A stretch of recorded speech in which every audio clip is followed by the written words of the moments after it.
各位网友，大家好，今天是2021年9月4号，星期六，欢迎大家参加王健每日观察直播1的节目。我们今天的题目是55万医药费账单背后的中国医保制度。中国的医保制度我们很关注，因为它关系到千家万户的身体健康。那么医保制度，我们之前也一直陆续有讨论过。但是呢，我们没有全面的分析过。今天我们也没有办法在一个这么短的节目当中把整个的医保制度跟大家讲。特别是医疗啊、医院，那这部分我们今天不讲，我们主要是讲医保跟我们现在直接面对的这个情况。引发我们做这个题目的原因，是因为9月3号，新浪微博出现了一张账单啊，这个账单是55万3639.2元的这个医药费账单啊，这个账单引起了大家的讨论。这件事情看病的是一名1岁的女孩啊，那么看病的医院是在西安交大的第2附属医院。这个女孩是8月17号入院，8月21号出院，总共4天时间。他在这个住院是在儿童科精神康复病区，住在这个病区啊。这个账单显示呢，床位费620，这个化验费930，护理费80，检查费1550，诊查费120，然后是西药费55万1770.2元。合计55万3639.2元，医保报销1438.64元，报销的比率占到0.25%。那么西安交大这个医院就出来解释，他说看病的女孩得的是什么病呢？叫脊椎性肌萎缩症，英文简称叫 SMA。那么这种疾病的治疗费的确是非常的贵啊，这个价格也不是他们定的，是医药局定啊，由物价局定的。然后呢，这个9月3号下午，这个西安交大2附院的这个公众号啊，微信公众号就解释啊，说这个女孩呢四肢无力，然后呢运动落后，就是动作迟缓。2个月前去医院就诊啊，那么检查后确诊为脊髓性的肌萎症啊，肌肉萎缩症，简称叫 SMA。他如果这种病不积极治疗，那么这个女婴将逐渐出现多系统的功能性损害，最终会出现呼吸衰竭，随时有生命危险。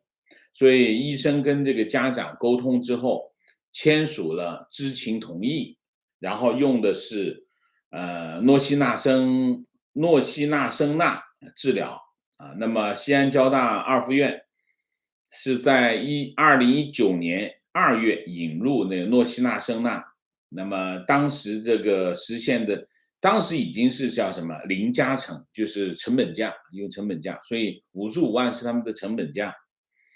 那么 SMA 是一个罕见的遗传性疾病，那是一类由这个脊椎前角运动神经变性导致它的肌肉无力、肌肉萎缩啊，最后导致肌肉萎缩，属于染色体隐性的这个遗传病。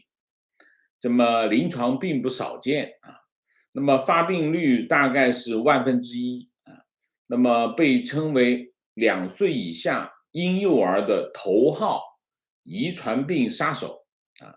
那么治疗这种药物叫诺西那生钠啊注射液啊。那么这种药物是在2016年在美国和欧洲上市。那么在美国用这个药呢，1剂12.5万美元，很贵啊，美国也很贵，一个疗程75万美元啊。那么《纽约时报》说这是全世界最贵的药。诺西那生钠注射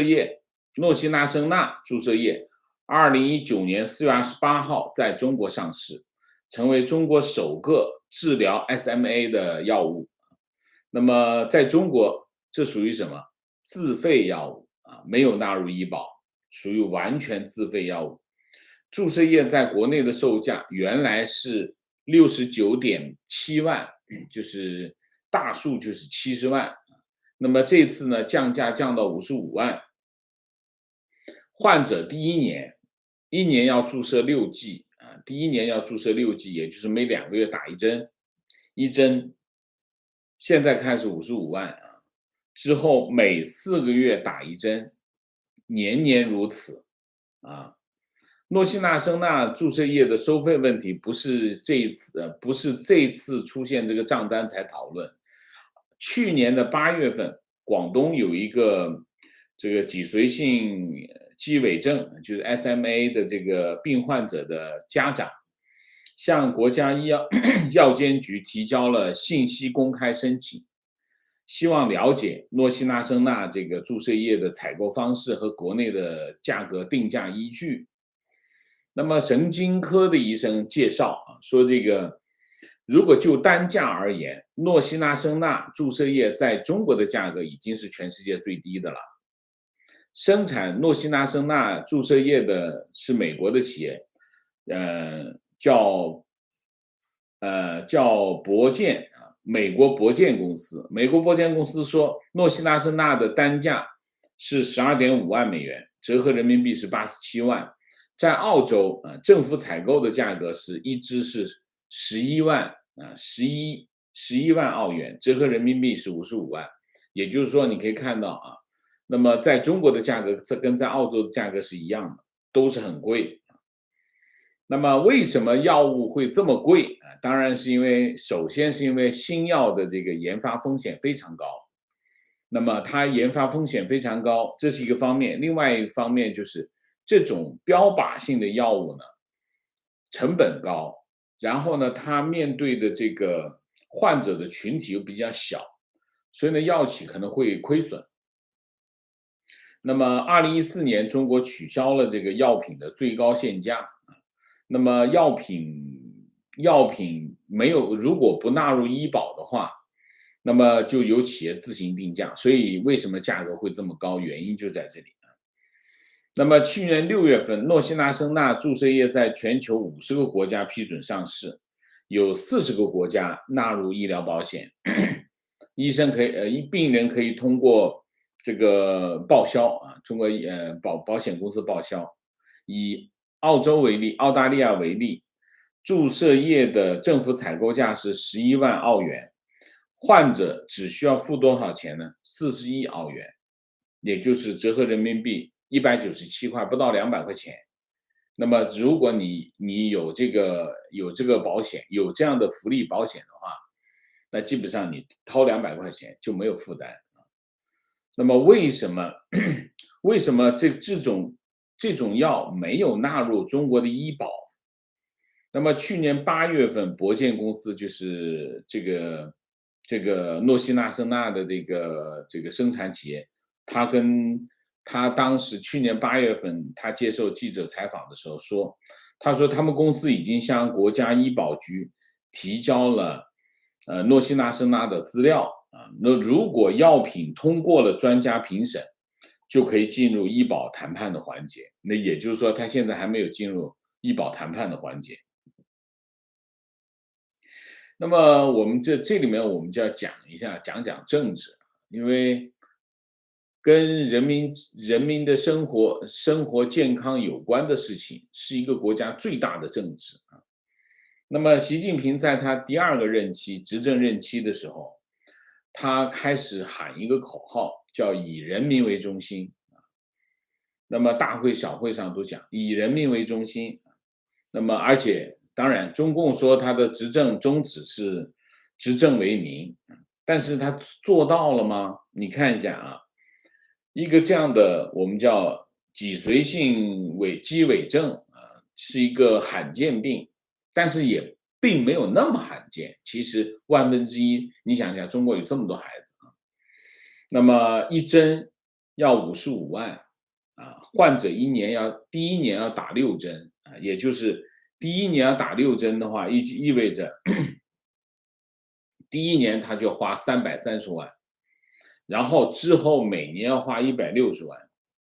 啊，如果一个家庭有一个这样的孩子的话，就是或者说一个家庭的孩子生了这种病的话，那他花得起吗？他付得起吗？你想一下，医保里面这是医保不包的。那你想一下，一个父母，他的孩子得了一个这样的病，第一年上来要花330万，然后之后每年要花165万。中国是个什么样的国家？中国是世界上第2大经济体，但是中国人口，在中国的人口当中有6亿人，一个月收入少于1000块。那么在中国的9亿，中国有14亿人口，中国的9亿人口一个月收入少于2000块，这是一个普遍贫困的国家。那么有几个家庭能够负担得了这种医药费啊？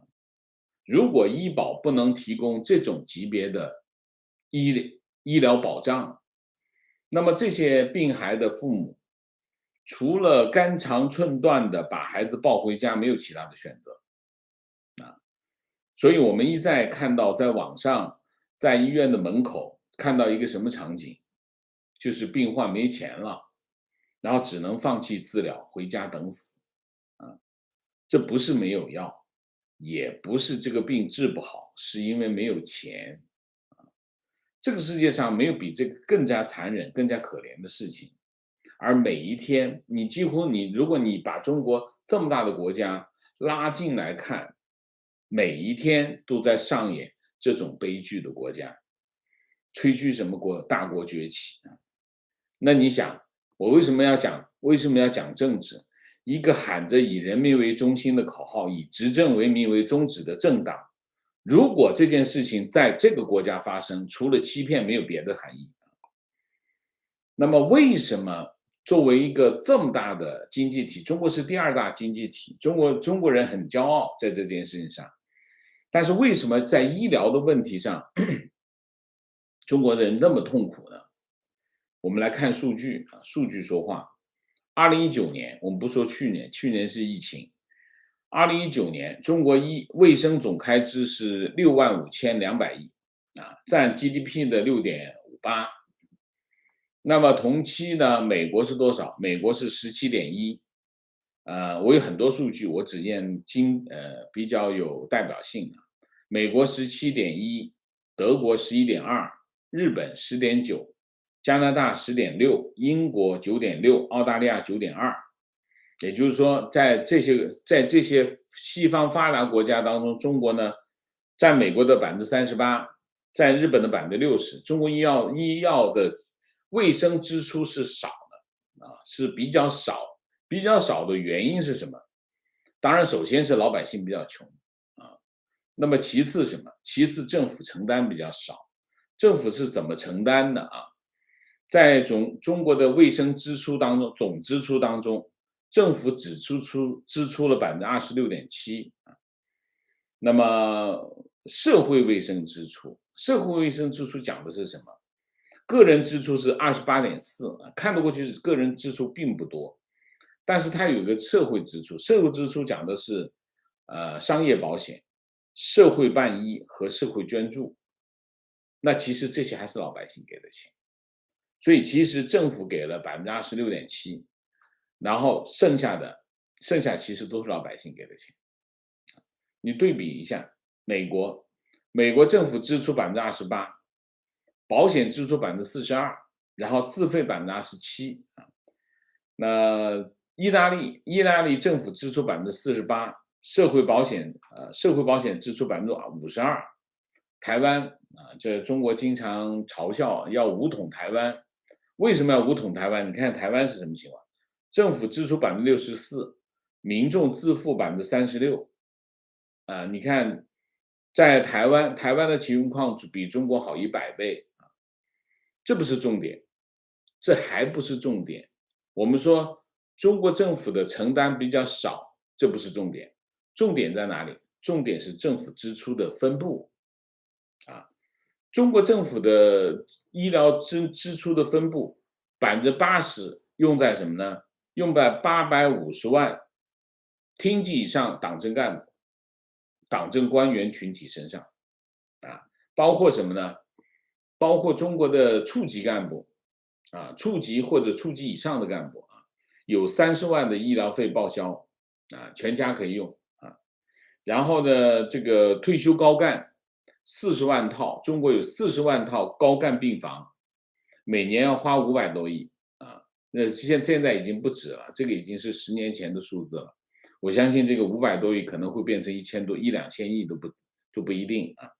还有一个什么，在职干部的疗养，一年花2200亿，这也是10年前的数字了，我相信也得翻番。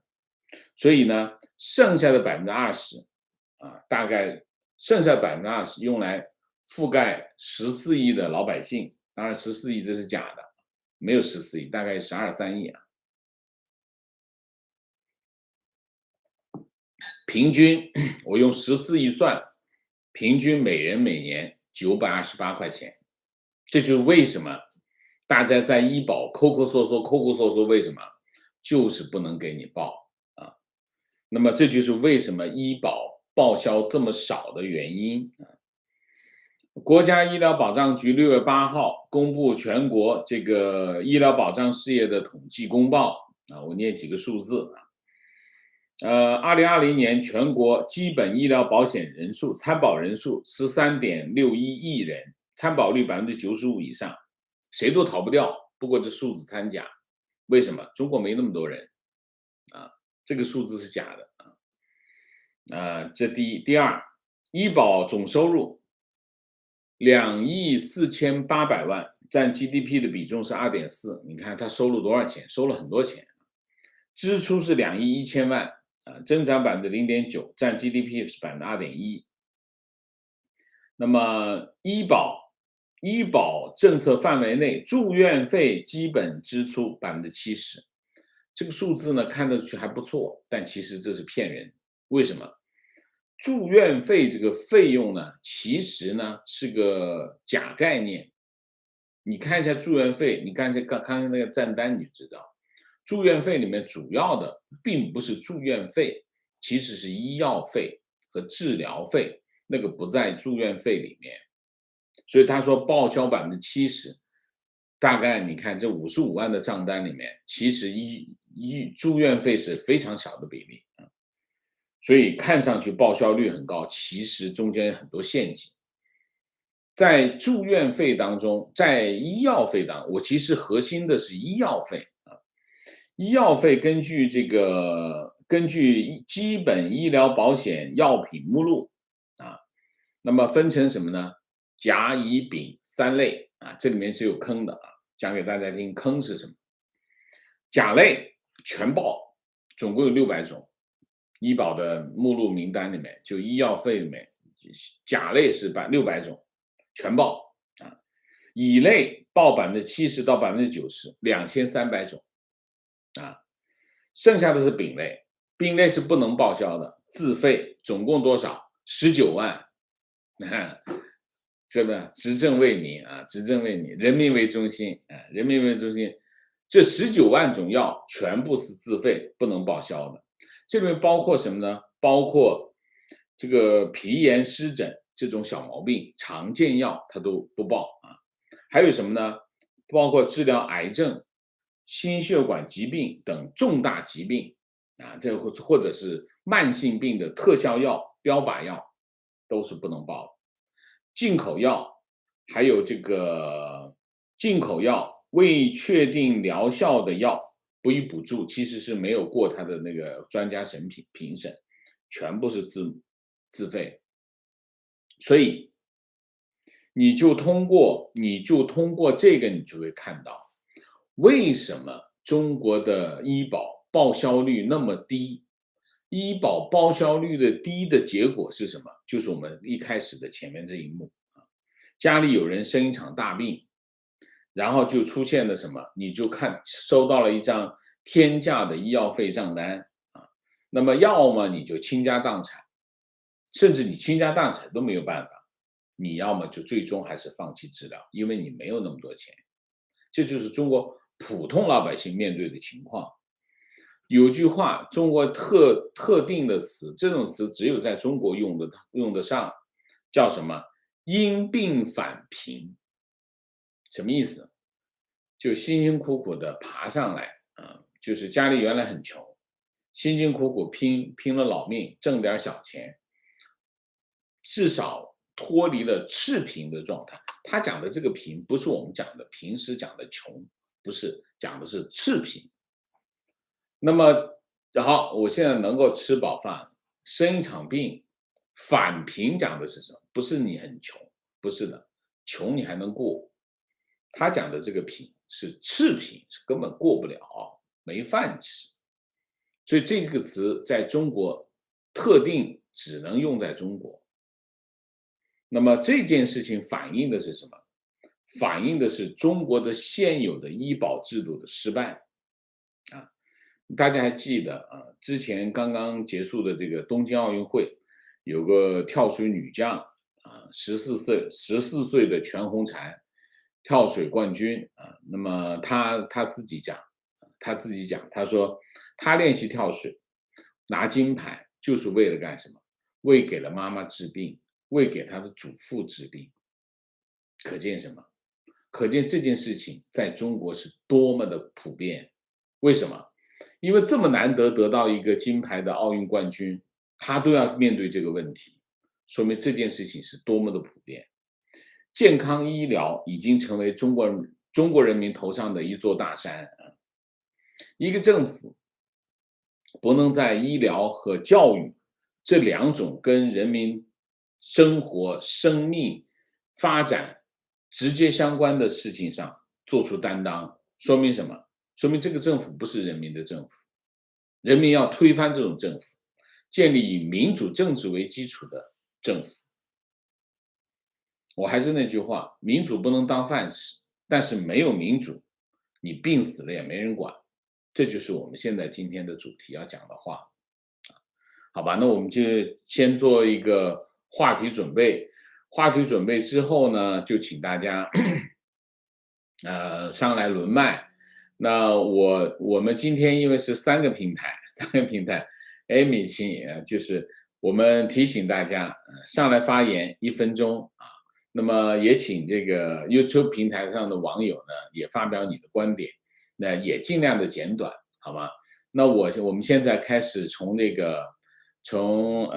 从 Clubhouse 开始吧。Clubhouse 先来好吗 ，Amy？ 好，老师。那个 Clubhouse 没有。对，我们现在开放了那个举手功能，大家对这个话题感兴趣可以就是上。那我开放这个 Twitter 好不好 ？Twitter 已经有网友举手了。好的。但是 Twitter 你知道怎么用吗，老师？可以，我已经可以了。我试一下啊，试一下。好的。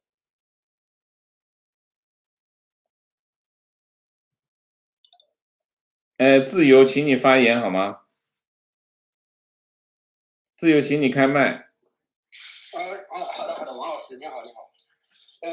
首先呢，我在 Clubhouse 有馆，也经常听你演讲。今天这个议题是非常沉重的，是真正的非常沉重。对于我这个普通的中国大陆人啊，普通民众，真的是越想越发沉重。我想说的是什么呢？其实这2天我也是刚刚玩这个推特这个房间功能，潜意识也和您一样，一般在那个 Clubhouse 上面。我想说的就是一点，面对这样的一个集权专政的这个体制的这个共产党，我们如果还是说想改良的，那简直他妈的就是扯淡。请你简单的表达你的观点行吗？你的观点是什么？我的观点就是在这样的一个集权统治下，普通老百姓是没有发言权的，他们可能也不懂得怎样发言。OK， 好，谢谢。谢谢。那请我们这边有一位观众。来 Sarah。对。你好，王老师，你好，安妮。我不知道我的声音清楚不清楚？清楚。非常好。啊，好的，好的，谢谢。是这样，我想说一件事。哎，Sarah，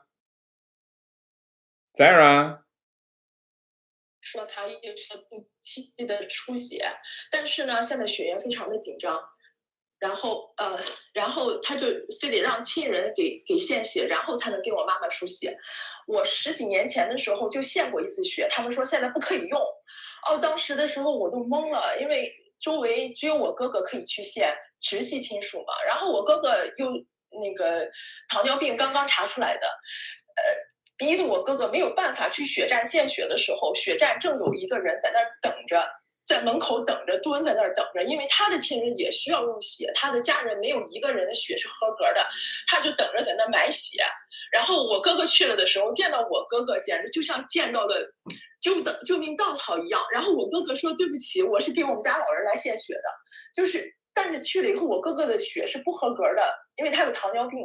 所以我们家现在也是处在这种状态，这就是这个政府无能到连老百姓动手术的血都没有，需要亲人去血站去买血。我当时的时候知道这个，我真的非常非常的气愤。我觉得这个国家简直就是一点人性都没有了，简直就是吸血鬼。我就是想说我刚刚碰到的这件事情。好，谢谢 Sarah。谢谢。继续 Amy。好的，非常高兴听到刚才Sarah讲的这个亲身经历。好，那我们下一位那个 A 在吗？在的。在场可以听吗？可以听到吗？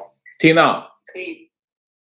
王老师您好，我想请问一下，就是现在我们都说五险一金，然后现在看中国政府要加一个第6险，比如说长期看护保险，这个就第6险。然后我也查了一下，就好多地方都是把这个长期看护保险对于老年人来说的这个险都放在医疗保险里边。所以说我想请王老师展望一下，就是如果说真是说全方面实施这个长期看护保险的话，对于咱们中国这个医疗保险制度，或者说单纯对于长期看护保险这个进行，就是西方国家说是 long-term care 这个保险，然后王老师有什么看法？我想请问一下。这显然跟养老是有关系的，就是说养老的问题其实没有解决，那长期看护跟老年病是有关系，就是说你年纪大了，身体不能自理，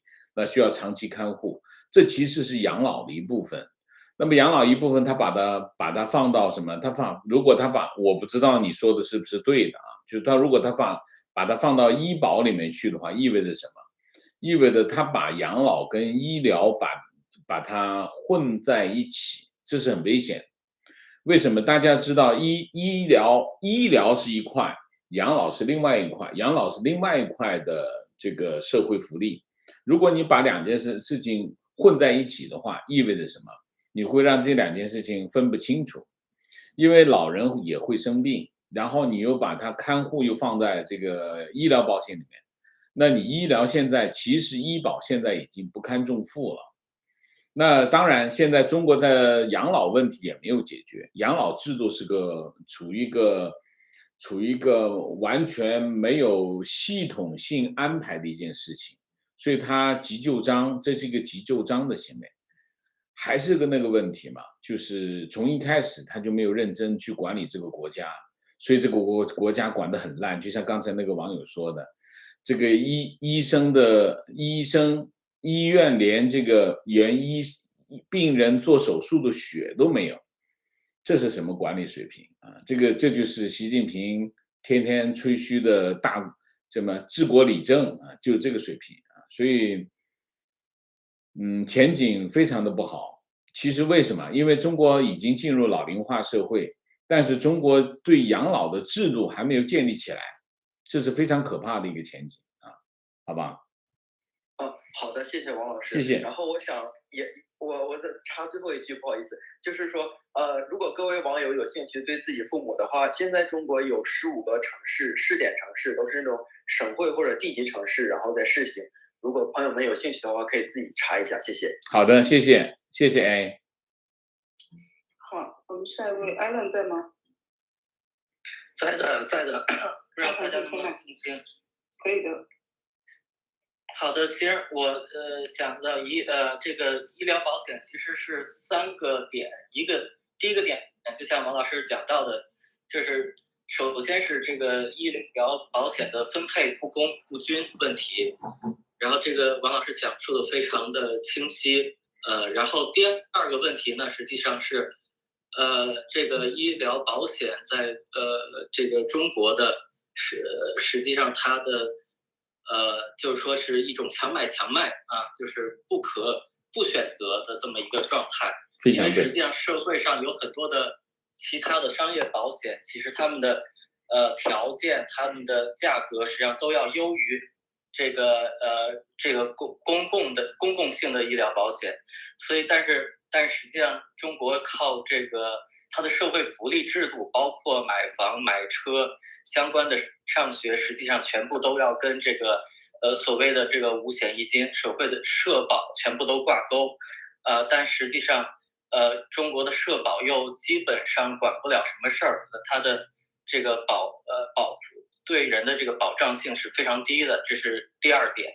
第三点呢，实际上中国的这个保险、养老保险还有这个社保，实际上对我认为对经济的压力是非常大的。它首先对企业的压力非常大，企业的用人成本因为社保实际上占用了非常高的这个比例。那实际上一个人如果要拿到如果假设是2万月薪的话，他其实到手的收入也就是1万多，大概有30%、40%啊，或许到40%可能是拿不到手的。但是付出了如此高昂的这个社保代价之后，但是实际上能够享用的实际上是非常低的啊。好，谢谢。非常好 ，Alan， 谢谢你，你的观点非常专业，也表达非常的完整，谢谢。好，感谢。下一位那个 Hunter 在吗？在。哎，好，你可以开麦。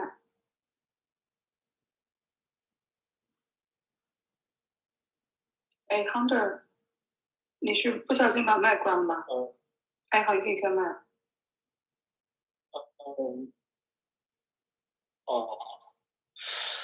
是Amy， 那我就把推特上面的网友拉上来发言吧。好的，好的，他那边信号可能不好。是。我认为你先关掉他麦吧，我这边请推特这边的网友发言啊。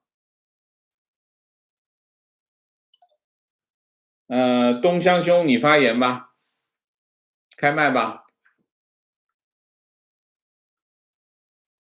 听得到我吗？对，到你了。好，谢谢王老师。我长话短说哈。是。中国的这是一个没有民主民权的这国家，这个中国的这个福利制度，包括这个医保制度，其实都是在所谓的这个社会主义大国的这个口号下的面子工厂。这就好比是饲养员在养猪，这猪食喂了，这个哪管你这个猪食好吃，猪爱吃不爱吃，喂猪食喂了就喂了，猪也不能抱怨。你这个最终的目的不是为了填饱猪的肚子，而是为了最终要吃肉。这就是我的观点，谢谢。OK，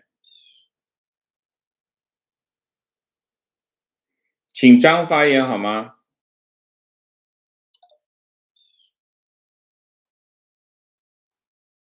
张在红是吗？请张在红发言，谢谢。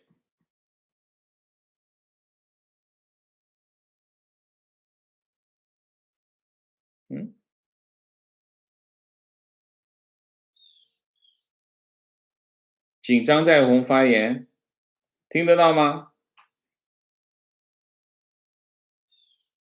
？Step 发言吧。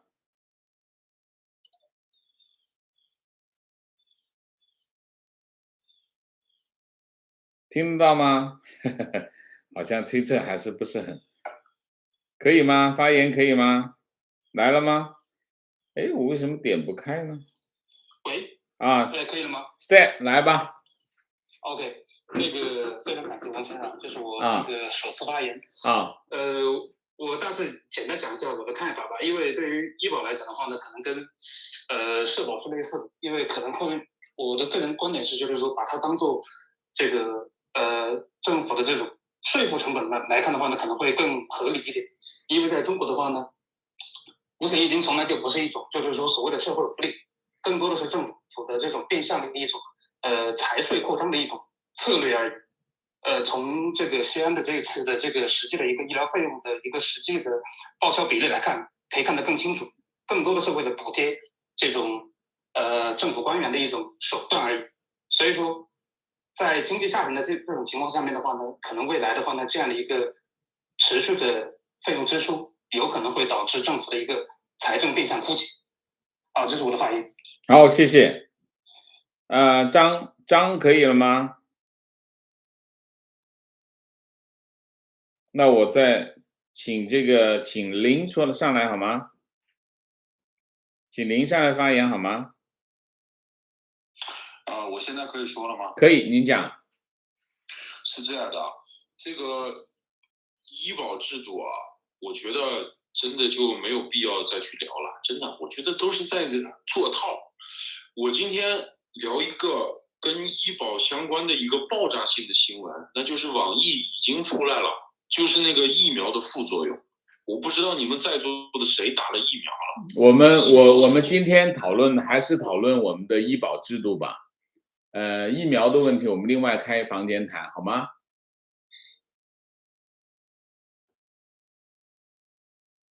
？OK。觉得这个快死了，好了。喂。黄老师，我看不到你那个，我现在是看不到那个推特那边的信息啊。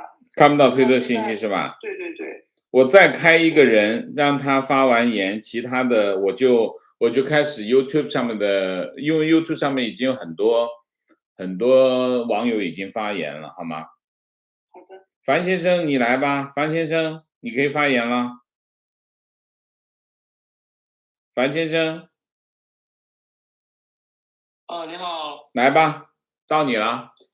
我是刚刚听到有人好像需要用血，我想问一下什么血型，看看我能不能献血OK， 他讲的他亲身经历，但是应该不是现在吧？我印象中是啊。不是现在是吗？对，是。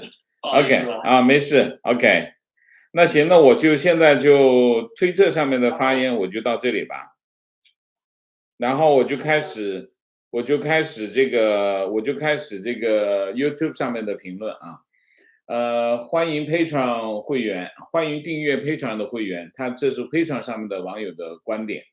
中国大陆的医保3大问题：一是制度设计之初就拒绝门诊治疗费用报销，这是整体性的歧视。2，中国的医保报销制度是按照职业类型划分的，这是干部优先的歧视。3是交费和报销的比例悬殊巨大，即人均交费是台湾的10倍，但是人均报销额度却不到台湾的1/10，这还是整体性的歧视这是一个观点。另外一个观点，国家给医院的医保额度是设上限的，所以医院不随便使用进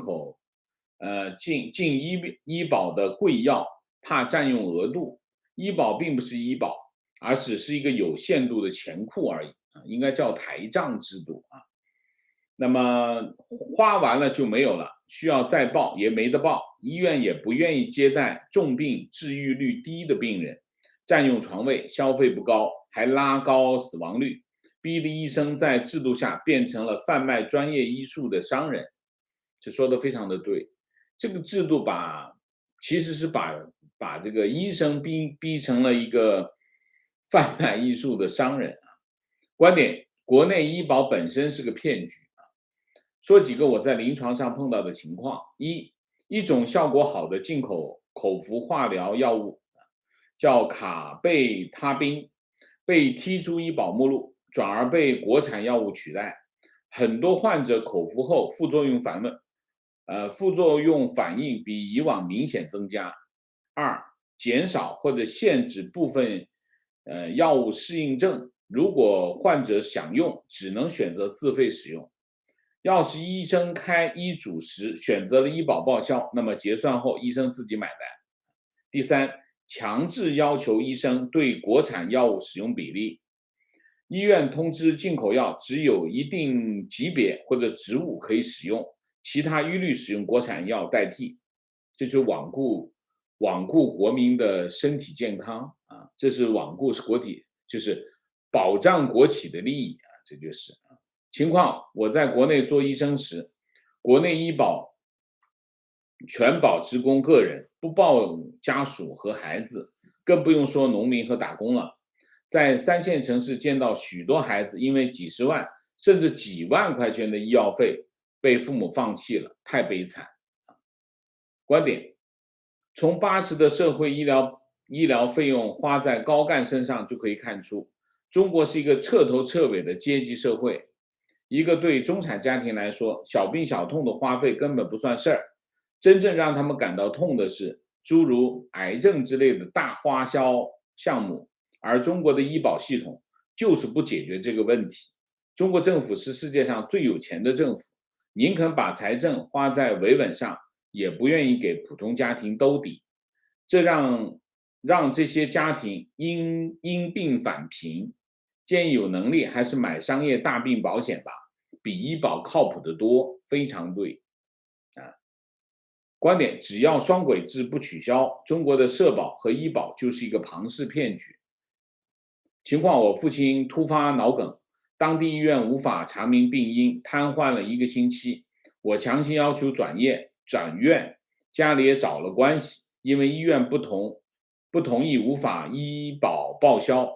到了省城后没有病床，又通过关系加了床。住院期间有公务员领导因为头晕住院，医保全报，探望的人络绎不绝。住院花钱像流水一样，最低的一天也消费了800元。当时我对自己的消费过的东西很后悔，希望自己有职务变钱的能力。观点：在一个没有民主人权的国家，各种福利政策包括医保只不过是面子工程，就好比养猪啊，这个网友说过了。情况：10多年前外婆中风送到医院，3天花了1万多，其中5000多各种验血费用。后来医院的朋友说医保局会严查药费，所以医院就大力让病人去做各种检查，因为这个费用医保不管。情况：墙内某儿童医院切割扁桃体手术，押金1万6，农合只报3000不到，因为医生手术费属于自费项，甚至国产等离子手术刀标价3000也要患者自费。情况：我国内家人6个65到90岁的老人，4个35岁到45岁的中年人，加3个小孩。生病住院只能保姆加护工，非常劳累困难，满满的都是泪。观点：古代封建政府总是通过对民众必需品的垄断来对民众进行压榨和控制，比如盐铁。在现代社会，通过医疗对民众进行压榨，以及如此冷漠的推卸责任，令人绝望。观点：中国这社会保障、养老、医疗会在20年内崩溃，这是历史问题，分配不公和人口结构变化的必然结局。罕见病什么的怎么可能顾得过来？现在是能挨1天算1天。好 ，Amy 到你。好，我们现在来就是谈谈每个人发言时长在1分钟左右。那个魔芋你在吗？你好，在的。好，你可以看到。你好，我个人是觉得中国现在之所以就是这样，对于医保上面没有办法花下重金，主要是因为它的金钱分配问题。大多数的国家的预算支出都用在了安保、国防，还有一些就是其他发达国家并没有用在的地方。中国每年的国防费用，还有就是它国内的各种维稳，还有就是包括维持网络防火墙还有这些水军的各种费用，是远远超出其他发达国家的同样的水准的。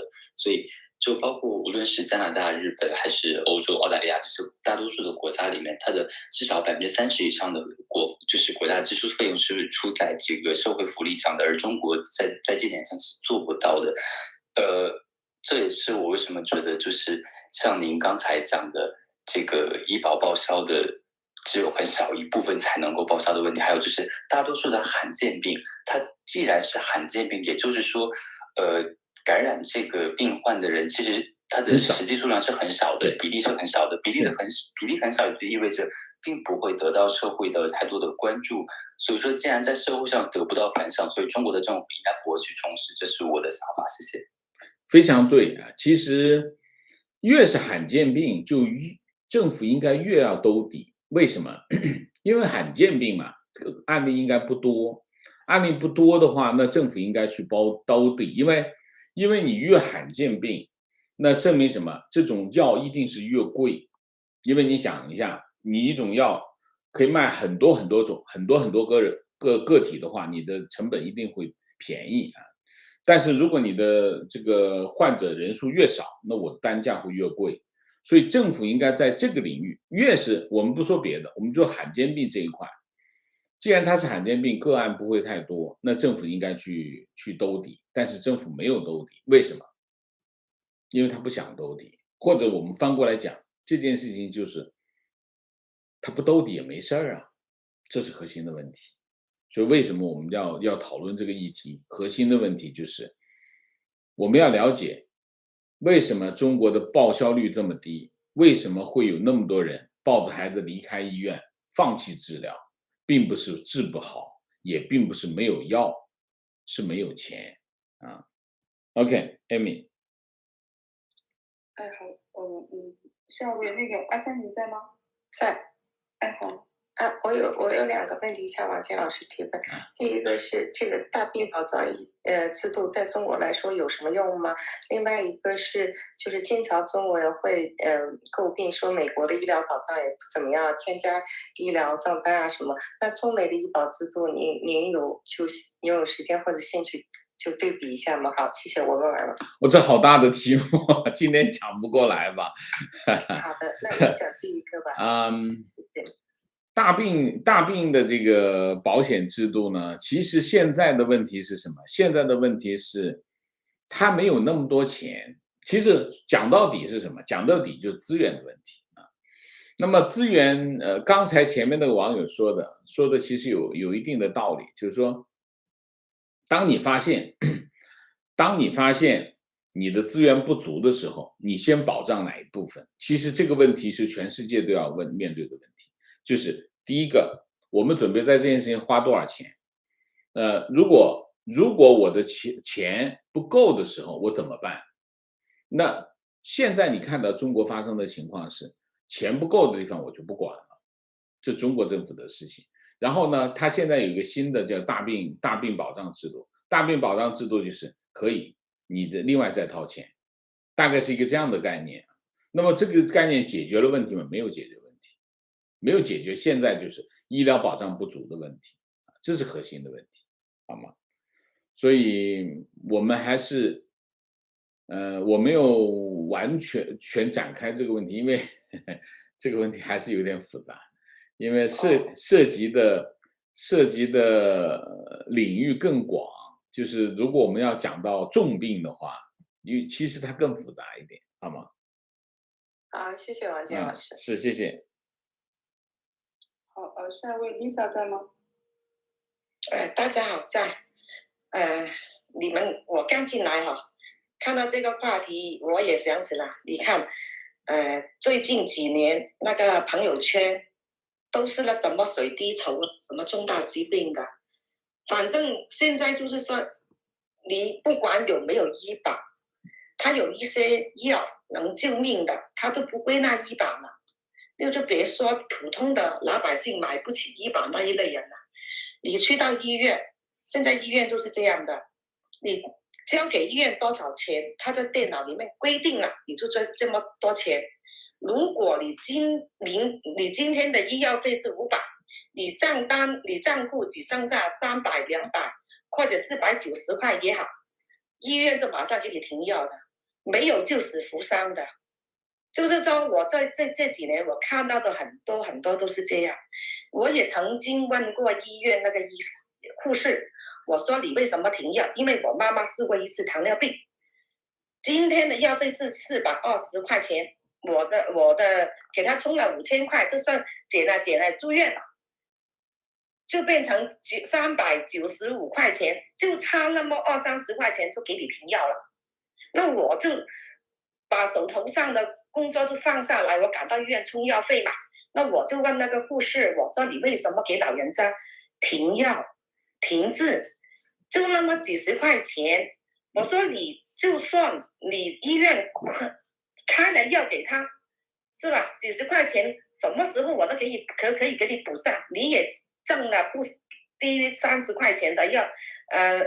那个医院呢，那个护士脸都红了，后来就跟我说了，我们没办法，是医院规定的。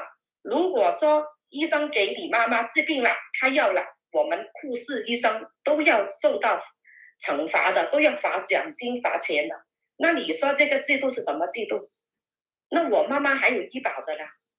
那你想一下，没有医保的那些农村那些小孩啊，或者那个农民啊，有了那个癌症啊，或者那个肺癌啊什么的，难治的病，他们就是去医院看呀，医生很多都是不治了就可以稍等死了，就是这样。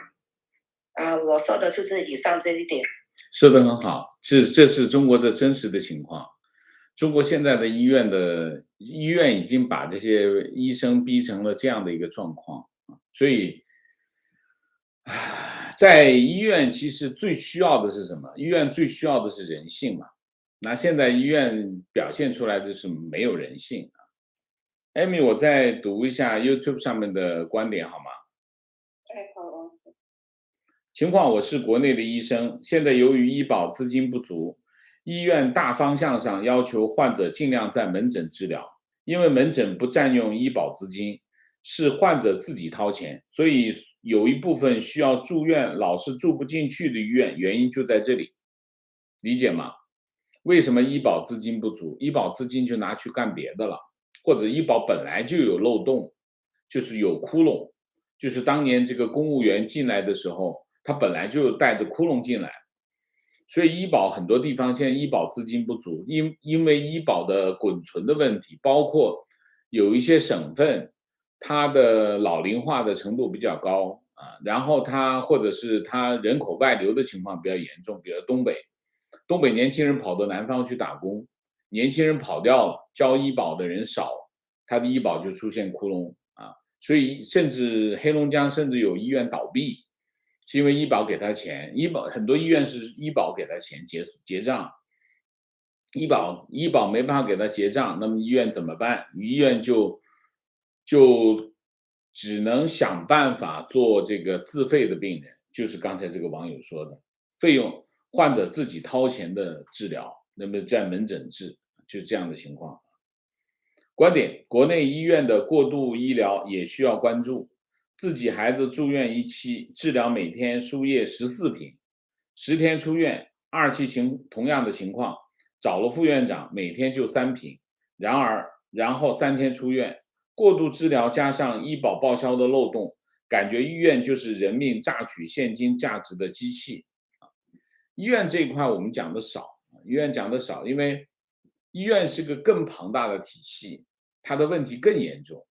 医院其实你想一下，中国的医疗市场那么不开放，医疗市场不开放都是公费医疗，有很小的一部分，有一部分贵族式的医疗，那其他的在这个体系当中又是一堆的问题。这个网友说的很好，就是说医院的系统加上我们医保的这个系统两个放在一起，这就是人命榨取现金的机器。情况，我25岁的时候献过2次血，后面的同事说他也献过血，结果用血的时候到处抢，我再就没有去献过血。血站这几年一直打电话让我去献血，上个月问我打疫苗没有的话赶紧过来献血， A 型血不够用了。另外，血源紧张也不应该把责任推给病人自己，让老百姓去哪里找血源。政府应该组织，而不是让病人家属蹲在血站门口等人去献血买血。这就是他们的水平啊。情况，杭州2家3甲医院亲身经历，国内的住院费用的每天都有强制性消费项目，比如腹部中药敷、耳朵穴位，还有脚底敷药，这些比较鸡肋的治疗上，但是这些鸡肋项目，住院部很多护士都是不上的啊，每天强制性收费。即使如果当天不做任何治疗，除了床位费加陪床费，还有其他杂八的中药治疗费。观点：中国民间的实际情况是，99%的民众，尤其是农村人，根本不知道这个世界上其他国家的政府会给民众花钱看病。中国也从来没有这种历史。在这些广大的落后地区，自己看病花1000，政府给他报销200，毫不夸张的是，他感到感恩戴德，夸共产党好。同样，为什么不治疗大病？因为他们就是5%啊。观点：中国把医药费绝大部分花在高官身上，而非普通老百姓身上。这种金字塔尖端的人享受绝大部分人的贡献，当然不可能，也没有能力再 cover 老百姓的医疗费用。老百姓除了当韭菜，只能指望自己买保险。情况，怪不得我上次碰到个医生毫无人性，上次跟他聊北京驱逐低端人口，他居然说他们活该，这样的医生骇人听闻。OK， 观点：因为大病是5%，所以政府不管，绝大多数民众也是看客而已，只要不到自己身上，他们永远不觉得自己会这么倒霉，甚至会支持政府不保大病，这样他们觉得自己交的医保才用在自己身上。这是个麻木的社会，不要用正常的思路来考虑这个麻木的人的想法。观点：城市居民献血的积极性其实是有的，你看看大学生就知道，但是宣传不够，投入不足，加上中间的吃拿卡要各种问题，要不在学校就很单纯，出来以后就变坏了。情况：前段时间国家党员因为没有带党员证，只能老老实实排队，最后因为时间耽误了，抢救不及时死亡了。如果带了党员证就可以走快速通道，那老百姓呢？ OK， Amy 到你。好，我们下一位 Lisa 在吗？Lisa。OK， Internet。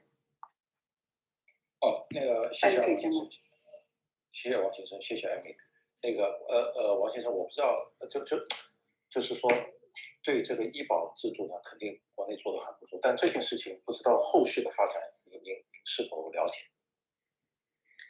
医保的后续发展，现在的对不起，我是说对这55万账单的后续发展，您是否有了解？我举手上来是给您提供一下最新的消息。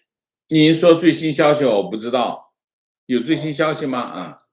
有消息，这个账单上可能是一个叫 SMA， 也就是叫全球罕见积水型。对，这个我们讲过，是 SMA 没错。但是这个特效药可能我们查到，就是它在美国的大概就是5毫升，就是13万美金的这个价格，所以12万5千。对，所以王老师啊，就是说我们的制度肯定不完善。那像治疗这种罕见病的时候啊，就是我们曾经有朋友是去就是去2年前得了肝癌，是去约翰霍普金斯美国的这个用特效药，后来还延长了1年，后来因为疫情的原因，那个美国签证就是不能让他再飞，后来就去世了。他是很严重的肝癌，所以我们想了解一下，就是说同样这种极罕见病的又是极贵重的病，比如说在澳大利亚，就是说会就想请您对比一下，就是说像这么贵的药，又是一种罕见疾病的药，那国外会会怎么做这些关怀，或者是怎么样？谢谢。我觉得你可以做一下 Google 吧，这个很简单的，不复杂的，好吗？在中国发生的事情，你在海外怎么样？你用 Google 搜一下就知道的，不复杂。我不在这里答这个问题。继续 ，Lisa。你好，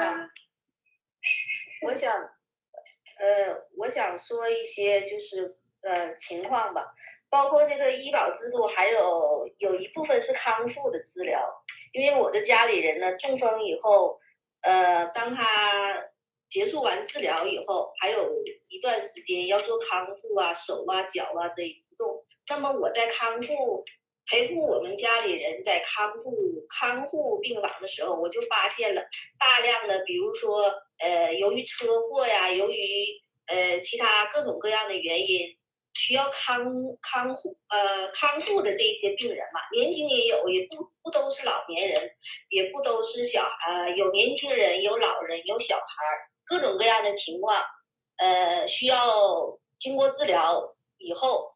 要进行一段时间的康复。我见到有的病人呢，由于车祸或者是出车祸了啊，手跟脚啊有一些不方便，或者需要做一些辅助他恢复他机能功能的这些治疗。那作为家属来说，没有一个家属懂得这一方面的情况是怎么样去帮他恢复啊，怎么样去帮他做肢体的协调。那么这一部分的费用，那我觉得是非常高的，不光是一方面在治疗当中的这一部分费用，还有一部分在结束治疗。中国一般大部分都是15天到21天，一定要让你出院，然后接下来这一部分康复的费用，那可能3个月，可能甚至有的我看有一些出车祸的，由于就是治疗就是出车祸那一方，责任方要给他付这部分费用。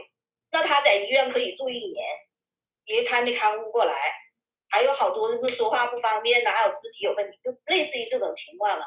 那种花钱像流水一样，家属每一天在那里。当然了，你说城市的人，很多人都是说要忙的都是在1线城市都忙的不可以呀，天天都是忙，早晨要上班，晚上去看护，或者是专门用一个护工来看护。可以这样讲，在1线城市大概全天的护工啊。在200到300，你想想，这就是1个月的费用就不高。然后还有其他的各种做检查呀、做针灸啊、做康复治疗啊、上仪器呀，还有平时什么核磁共振呐，还要问你选择是国内的机器还是国外的机器，是做彩超还是做普通的 CT， 一系列的东西都是要分进口跟国产。然后康复的时候，每一个疗程每一天的费用都是以千来计算的。那么这一部分对家属来讲是一个巨大的费用，很多很多的费用是不包括在这个整个的医保制度里面。那你们作为家属，那你也不能看到自己的家人，由于你不付这一部分钱，他的胳膊不会动了，或者他的腿抬不起来了，这是一个非常大的一部分的费用。我就想说一下这个情况。好，谢谢 Lisa， 谢谢。下一位Eric 在吗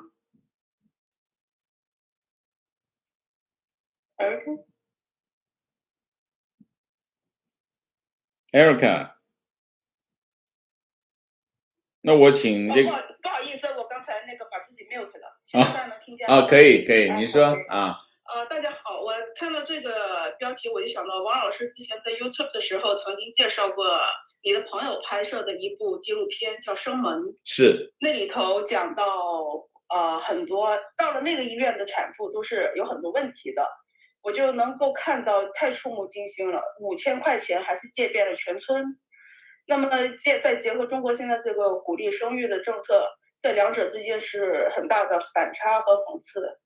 我也不知道说目前我的家人还在中国，他们还指望中国的医保能够保他们下半辈子的医疗。我父亲还说我是独生子女，中国的医保能多给他报5%。我这真的不知道这个到最后我父母亲到真的老的时候，还有我们的其他的亲戚朋友，我们的同胞能够指望多少？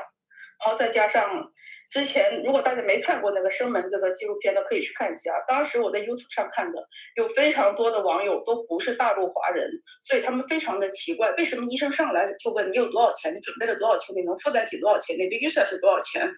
这个当时我作为一个大陆华人看了，真的觉得很可悲。这就是中国医保对人性的所谓的保护吧。啊，我的意见就这么多，谢谢。谢谢 Erica， 是这样啊。那么现在那个纪录片触目惊心，很震撼，非常震撼，大家可以去看一下。我觉得很多人还是不了解医保了。其实医保就是你小病感冒发烧可以没问题，但是如果你生大病的话，你就问题。但是保险是什么？保险其实要解决的就是生大病，因为你平时的小病感冒发烧，你自己付钱也付不了多少钱。真正的保险是什么？其实中国的保险，所谓的医保啊，这个其实它不是保险，它是个台账制度。它保险是什么？保险是费用，就是说我把这笔钱当做费用支出了，我没花呢，这笔钱就没有了。保险是这个概念。然后当我发生了这个状况的时候，你就把我的保住，这叫保险。保险是费用，但是中国所谓的医保也好，社保也好，它不是保险，它是台账。台账呢，就是你花的钱是你存进去的钱，它还会把一部分钱拨到什么呢？拨到公共账里面去。那么实际上公共账那笔钱也是大家凑钱凑进去的。然后我自己有个自己的小账，我自己看的病呢是从自己的小账拨出来的，是一个这样的概念，它不是保险，它叫台账。所以中国人其实还是不了解这个不了解这个制度啊。所以你来说吧，你来说，刚才哪位说想来说？哦，对不起。王老师好，大家好。那个，我跟我儿子刚才说，我说我要讲一会儿话，没意识到我的麦克风是开着的。OK， 我以为你想说这个台账制度。对不起，没事。OK， 轮到我再说。OK， 所以这个问题呢，这是一块，就是说，实际上为什么它会封顶？封顶的原因是什么？封顶的原因是因为你在医保里面花的钱，其实全部都是你交的钱。所以它才会封顶。如果不封顶的话，那你的台账里面的钱没有了，它不就有，它就这个账就算不过来。它跟保险的概念不一样，保险概念是它通过精确的计算，我知道所有人交这一笔钱，交一个比例的钱，我可以 cover 这一段时间发生的大病或者小病，我都能够 cover， 都能够覆盖。那这就叫保险。所以中国的制度跟我们所谓的保险制度是不一样的，这里面有巨大的差别。所以这是一个方面，另外一个方面就是我刚才讲，就是说大家交了这么多的钱，但是其实这些钱有一大块是拿去干什么？拿去支付别的事情，跟我们没有关系，这是一个大问题啊。比如说我举个例子，比如说打疫苗从哪里出？从医保里面出。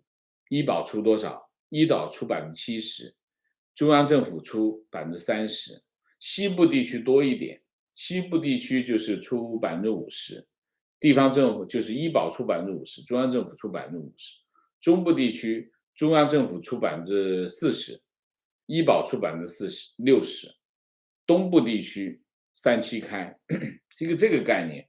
那么这里你又要从医保里面，就你基本上可以看到医保像什么？像唐僧肉。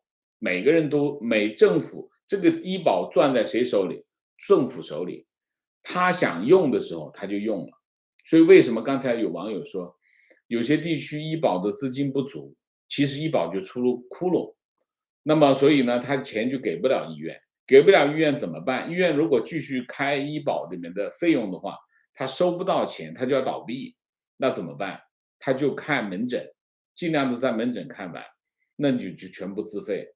自费的话，那你就不用医保，他也不用从医保拿钱，那你医保有什么意义？所以这里面就有一个问题，是什么问题？就是我们讲很多人对中国的治安很有信心啊，那么中国很多人也对中国的医保也很有信心，但我们今天这个节目就是告诉大家，其实中国的医保你真的不能指望不上。你19万种药是自费的，那么全报的只有600种，那么70%到90%有2300种，另外剩下的19万种药是不报的，全部自费的，很多是常用药都要自费，这就是中国医保的骗局，这是大家要知道的情况，好吧？那我就讲那么多，回应一下。OK， Leon 到你了。好，谢谢王老师啊。我想说一下啊，就是说，发表我自己观点，就是说呢，中国的这个医保呢，它就是个 joke。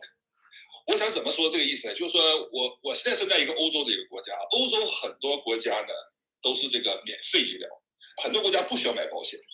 那么国家呢对这个免费医疗的投入呢是非常的大，但是有一点呢，最大的地方呢是它对怎么能预防自己的公民呢少得病这个方面投入的是最大的。比如说改变环境啊，居住环境，多有个地方去运动啊，多修些足球场啊，食品安全问题，对吧？